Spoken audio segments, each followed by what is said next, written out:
MakeAScene.org brings you Build the Stack, Own the Fan, how independent artists can create a sustainable music business. Welcome to this explainer. I'm absolutely thrilled to guide you through this today because, honestly, it completely flips the script on how we think about the business of being an independent musician. Let's dive right in. Okay, let's just address the elephant in the room right off the bat. Are you still waiting for that one magical check?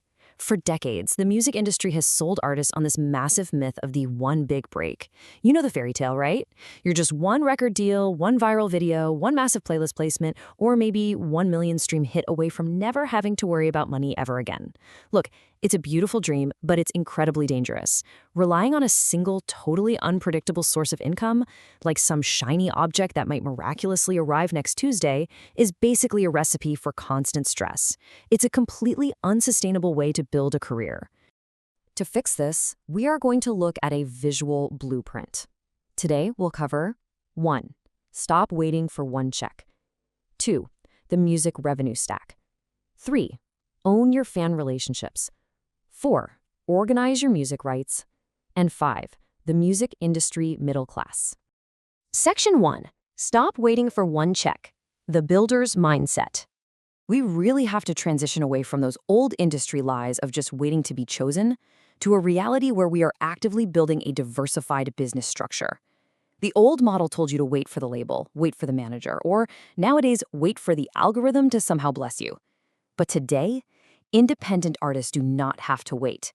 You have the tools right now to build your own infrastructure, and that infrastructure starts right here with what we call the revenue stack. Now, the revenue stack isn't just some random list of side hustles. It's several connected ways for your music, your rights, your audience, your live shows, and your specific artist skills to actually create income. It means your music is actively participating in multiple parts of your business, all at the same time. The solution actually becomes visually obvious when you break down a diversified revenue stack. Think about having distinct areas for streaming, live shows, merchandise, publishing, and memberships. When you lay it out like that, you can immediately see why relying on just one source is so incredibly dangerous. I mean, think about it. If touring suddenly stops, or an algorithm changes and your streams completely tank, a single source business collapses overnight. But a stack gives you absolute resilience. Moving on to Section 2, the music revenue stack, from attention to support.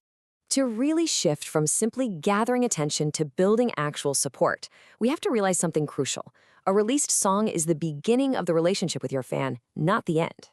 So the key here is understanding the stark difference between these two worlds. On one side, we have attention, your streams, your views, your followers. Look, these are vanity metrics. Sure, they are absolutely great for discovery, but they rely entirely on platform algorithms. At the end of the day, you don't own them. On the other side, we have support, ticket sales, merchandise, memberships. These are transaction-based metrics. They prove real permission-based fan support. The entire goal of the revenue stack is to build an intentional, solid bridge from that fleeting attention to genuine, lasting support. So how exactly do we build that bridge? Well, through direct fan connection. But I want to pause on this brilliant quote from MakeAScene.org. The point of fan ownership is not to become a tiny surveillance company that happens to own a guitar. The point is permission. I love that. Building a database isn't about some creepy tracking scheme. Using tools from MakeAScene.org is really about recording consent and establishing a direct, respectful connection that you actually control. Section 3. Own your fan relationships, turning shows into strategy. You know, live gigs and merch tables are completely squandered opportunities if you just treat them as single, isolated transactions, where you play, pack up the van, and go home. Instead, look at what happens when you build an ownership loop. Say someone discovers you via stream. Great. Then they come to a show, and you capture their info via a QR code at the gig using the MakeAScene.org fan passport ecosystem. Boom. Now, with their explicit permission, you have a direct line to them. That direct line leads to a direct sale, like a killer t-shirt or a vinyl record, which eventually can evolve into a recurring membership. You're literally turning theoretical followers standing in a room into captured, actionable, and owned fan data. And why is that data so incredibly important? Well, without unified data, you're basically flying blind. You're relying purely on intuition. Now, intuition is great for writing songs, but it's absolutely terrible for inventory. It's all fine and dandy until you order 400 orange shirts just because your drummer said, "Trust me, everybody wants orange," and you end up with heavy boxes of them living permanently in your garage. When commerce and fan data are actually connected, you know exactly what your fans buy. No guesswork. We also really need to talk about the reality of the money coming in. Revenue is not profit. Let that sink in. A $2,000 show that costs you $1,700 in travel, gear rentals, and booking fees to actually play, well, that isn't a sustainable model. Your stack needs intense financial visibility, which is exactly why unifying your business intelligence matters so much. You have to know which income streams actually generate healthy margins, and which ones are just exhausting you for no real return. Section 4, organize your music rights. The layer hiding inside the song. Moving into the legal side of the stack, we need to talk about how a single recorded song actually holds multiple distinct economic assets. Every single recorded track has two distinct copyrights. You've got the sound recording, handled by the master owner and organizations like Sound Exchange, and then you have the musical composition, which is handled by publishers and entities like the MLC. You absolutely have to organize your data here, because these generate completely different revenue flows, and they're administered by completely different entities. If someone wants to license your song tomorrow, saying, "I think my bass player owns 20% is definitely not going to cut it. You need a fast, authoritative answer. A massive part of monetizing those rights is sync licensing, placing your music in film, TV, and ads. But professional readiness means having these exact assets prepared in the makingascene.org pro system before the money even arrives. You can't be scrambling. You need the full masters, the instrumentals, clean versions, TV mixes, acapellas, and stems all neatly organized and ready to go. Why is this so crucial? Because of what makingascene.org brilliantly calls the 2 p.m. emergency. Picture this. A music supervisor emails you frantically asking for an instrumental by 2 p.m. today for a highly lucrative TV spot. If you haven't prepared your stack, well, suddenly every hard drive in your house becomes a prime suspect in a massive, sweaty emergency.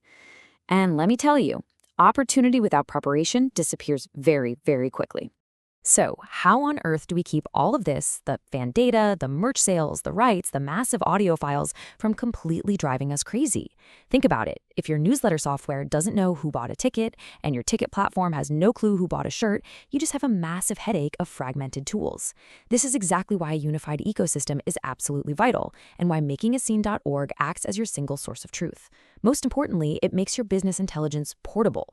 That means you own it and you aren't trapped inside some third-party platform that could just up and change its rules tomorrow. Section 5. The music industry middle class. Resilience creates leverage. The ultimate goal of all this work isn't necessarily global domination. It's about creating a sustainable living without needing to be a global entertainment megacorporation. This is about building a true music industry middle class, where resilience creates incredible artistic leverage. The absolute beauty of the revenue stack is that this infrastructure compounds over time. You start small. Month 1 might literally just be capturing your first few permission-based true fans. By year 1, you're layering in merch, maybe some sync preparation, really building out that diversified stack. And by year 5, you've achieved a highly sustainable middle-class career. You don't need everyone on earth to know your name. You just need enough of your people highly engaged in your ecosystem to build a truly resilient career. So, I want to leave you with this provocative FUD. Are you just tossing songs out into the void hoping for a miracle? Or are you actively building a connected, owned asset? Start building that asset today. Make sure you check out the other great articles and resources on makingascene.org, the place the indie artist goes to build the new music industry.